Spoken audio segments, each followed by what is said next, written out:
history, the story of ancient Rome has dazzled yet stumped historians for hundreds of years. There have been and still are debates among researchers about the reasons why the Western Roman Empire fell and when exactly this collapse took place. Though it is fair to say a general combination of external and internal pressures led to the disintegration. Our story begins in 27 CE through 180 CE during the Pax Romana period in ancient Rome. The state was in a politically stable place with prosperous economic advancements. Peace was installed, road networks were built. The bureaucracy and military was loyal, and Roman cities were growing and urbanizing. Unfortunately, this harmony began to unwind in 235 through 284 CE during a time period commonly referred to as the 3rd century crisis. A growing threat of Germanic tribes began to antagonize outside of Rome. In an effort to put them at rest, the government spent money on paying off the tribesmen in order to avoid a battle Rome knew they didn't have the numbers to win. As a result, military expansion came to an end. Unfortunately, the end of the military expansion meant that empires stopped gaining new sources of revenue. This ended up being one of the many factors that led to the economic problems during the 3rd century.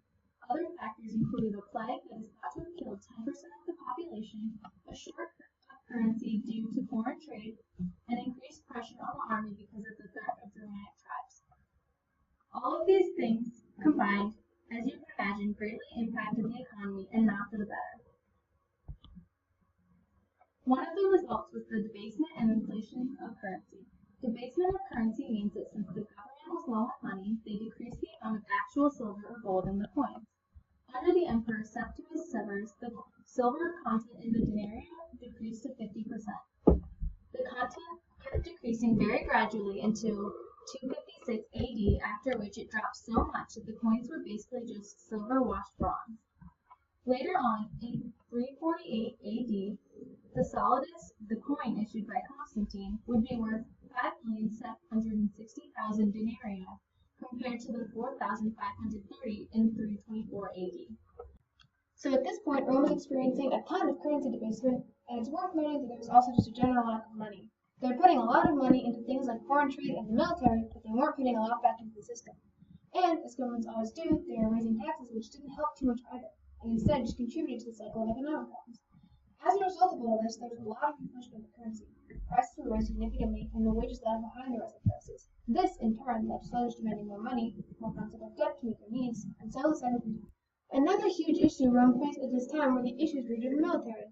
Because of the economic crisis, the soldiers wanted higher salaries, so to get this, they would rebel and overthrow the emperor in order to put their general on the throne. This meant that when the soldiers were busy marching to Rome, the frontiers would be unguarded and open to invasion from notorious Germanic tribes. These civil wars and invasions further hurt the empire's economy, forcing them to decrease salaries even more, and the cycle of soldiers overthrowing the emperor continued. In 284 CE, Diocletian rose to power. He created a series of critical reforms that would be instrumental in repairing Rome. In order to secure the loyalty of the soldiers, he presented himself as a divine figure. Additionally, his military reforms aided in the reliance of Rome on Germanic tribesmen. Since he wanted an army of a size that the current Roman population could not provide, he was forced to bring them in to build their ranks.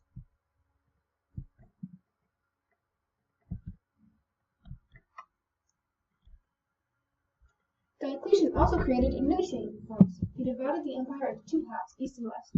Taking the east half for himself, he assigned the west to an Augustus, with both men having a Caesar to assist him and act as successor. This system was called the Tetrarchy, though Diocletian maintained ultimate power. As time passed, the differences between the two halves grew. The west had a smaller population, less wealth, worse agriculture, and unfortunate geography of the borders far more open to invasion than eastern neighbors. Eventually, this would lead to the west collapsing and the east living on as the Byzantine Empire. When Diocletian came into rule, his reforms contributed greatly to the military. Rather than avoiding the Germanic tribesmen, he began recruiting them to the Western Roman army. Over time, the military became more and more reliant on Germanic tribesmen, and the tribesmen became more and more reliant on the army for many years. A constant cycle of the Germanic tribesmen wanting more power in Rome and the government having to deliver such power destroyed the Western Roman military to the point where they couldn't defend themselves any longer. The Germanic threat was now inside Rome, which led to even larger issues. Later on in Spain, in order to defend themselves on the border of the German and Danube provinces, they would begin restricting trade. This killed the trade that was beginning to rise in that area, and is only one example of the empire-wide decline of trade, leading to further economic consequences that was to come. Following Diocletian, Constantine came into power. Even though it seemed as if his predecessor had restored the empire, this did not last forever, and during Constantine's rule, the economic problems that had been plaguing the empire during the 3rd century started up again, along with some new issues. Also during Constantine's rule, high government officials and those with imperial favor began to receive immunity from taxes, and many officials received land in lieu of pay as coffers ran drier and drier. Although this land was not entirely tax-free, it was still a better deal than regular taxes. This led to an increasing power of landowners, as small farmers would pay a moderate fee to transfer their land to those with the less taxed land and continue doing whatever they had been doing before. Additionally, it caused tax revenue to fall at an alarming rate as the untaxed population grew larger and incomes got smaller, and the problem was only further exacerbated as more officials had to be paid in more land. Another factor in the landowners' growing power in the society was the shift toward land slaves, which had previously been replaced with tenant farmers. As trade declined and guilds disappeared, peasants and merchants lost most of their money and power, and when they couldn't support themselves, they turned to landowners. Another new problem that arose during this time was a huge shift in terms of the structure of the economy because of a growth in the rift between the rich and the poor.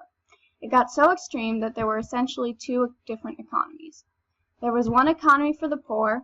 They got public distributions of the necessities and received wages in bronze that they could use to buy small things in the market.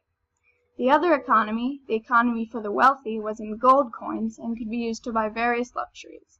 This fracture in the social classes just contributed to the collapse of Rome's social system. On top of the issues surrounding the Western Roman government, political, and economical system, there was disease. Population decrease was a continuous issue throughout Rome's history, and plagues worsened the problem. From 310 BC to 800 BC, the population had decreased significantly. This meant not as many people could be taken into the military, there were less occupations, and the overall strength of Rome was falling. The Germanic tribesmen in the Western Roman military only grew stronger and stronger. Around 410 CE, as the Huns began attacking Germanic tribes, rather than fighting a battle they knew they couldn't win, the Germanic tribes fixed their eyes on an easier target, Western Rome. A series of 3 sacks were not long off, starting with the Visigoths. After defeating Rome in the Battle of Adrianople, the Visigoths continued invading the Roman Empire, seeking plunder, land, and safety from the Huns. Shortly after, the Visigoths attacked Italy and founded a Visigothic kingdom in Roman Spain. This created tension in Rome and started the trend of dividing Germanic states in Rome. The Visigoths continued developing parts of Rome under their control and sent the Vandals, another Germanic tribe, to control the Roman part of Africa. In 455 CE, the Vandals sacked Rome again, weakening the Western Roman army even more. A third sack was close in coming in 476 CE when Odoacer, a Germanic general, led troops into Rome.